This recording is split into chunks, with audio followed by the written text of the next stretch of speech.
We got back from North Dakota in the middle of the night, but we were glad to get back. It looks like they had a little bit of a snowstorm up there after we left. Was glad we were able to go up there and play a game in North Dakota for Grant, but we didn't play very good. Obviously, we didn't do a very good job on Eagle staff, so defensively we've got to get a lot better, especially with the way the SEC looks this year. So, that was our main focus. And video cleanup yesterday and practice today, I thought we were significantly better on defense, but can you do it every day, even if it's not after giving up 40 to a particular score? So, we're going to challenge our guys defensively until we get the defense figured out.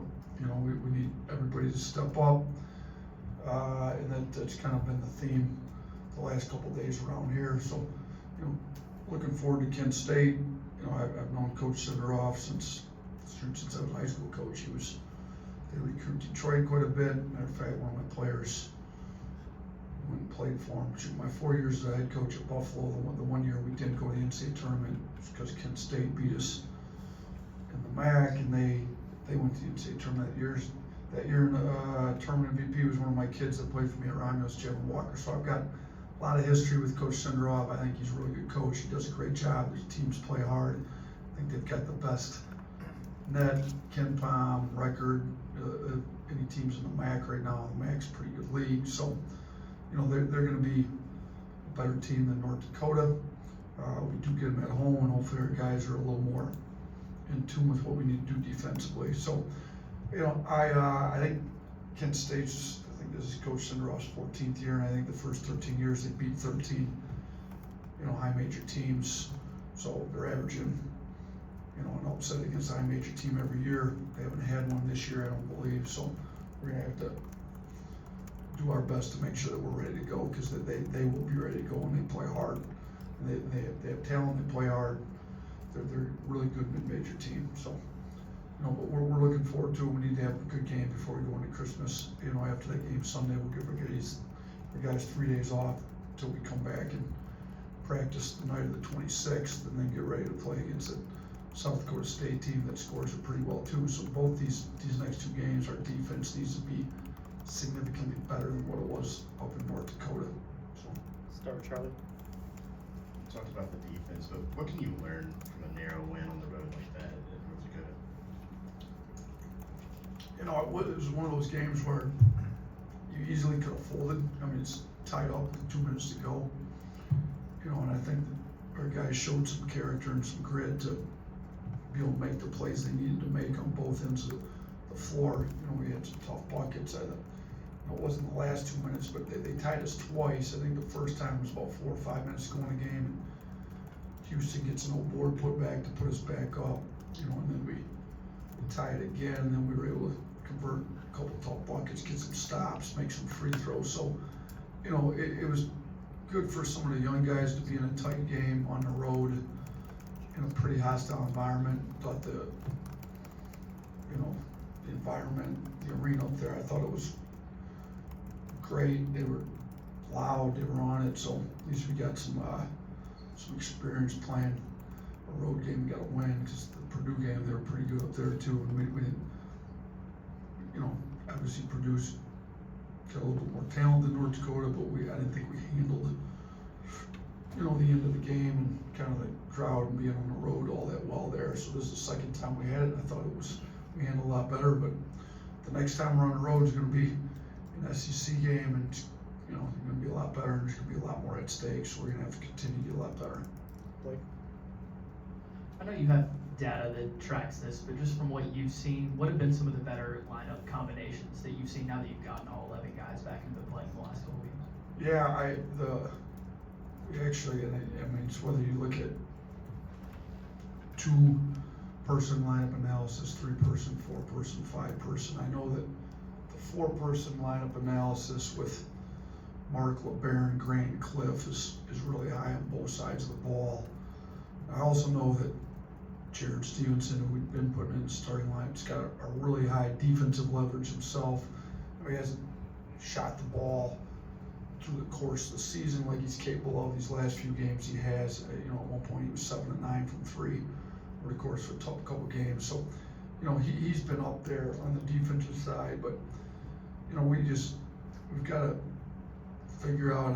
I don't know exactly what the best 5-person lineup for any kind of. We don't have a ton of reps, and we've kind of different guys have been in, Darian, Jaron.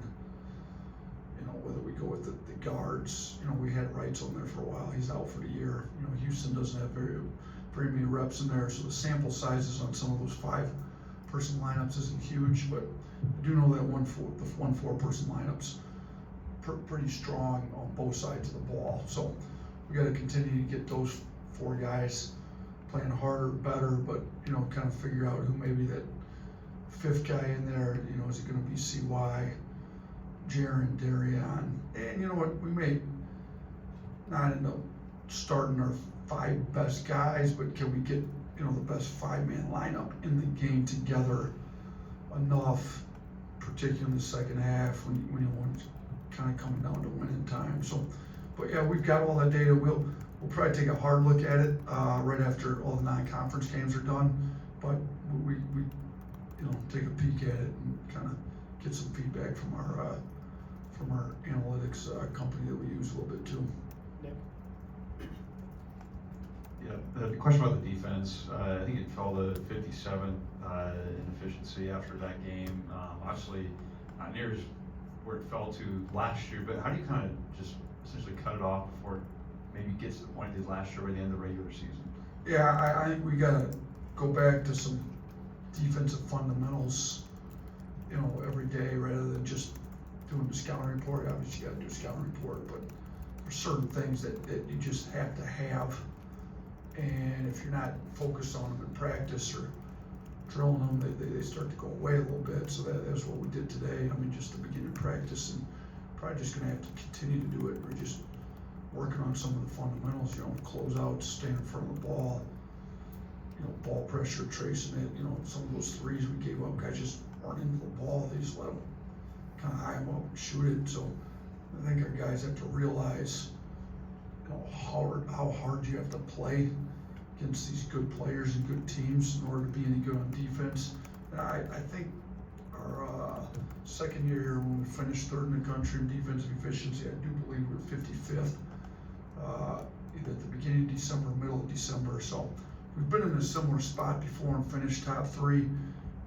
That's our goal. We've got a lot of work to do to get there. It's going to take a ton, but we got to get back to some of the fundamentals. We got to have some guys with a sense of urgency on that end of the floor. And I start to play the guys that do have that sense of urgency. And we got to cut the rotation down a little bit anyways. So some guys that don't want to guard just aren't going to play very much anymore. Johnny. He's certainly not sneaking up on anybody as a preseason All-American, but in the 3rd year with Mark Sears here, how have you seen his game continue to evolve, especially from an offensive standpoint late in games?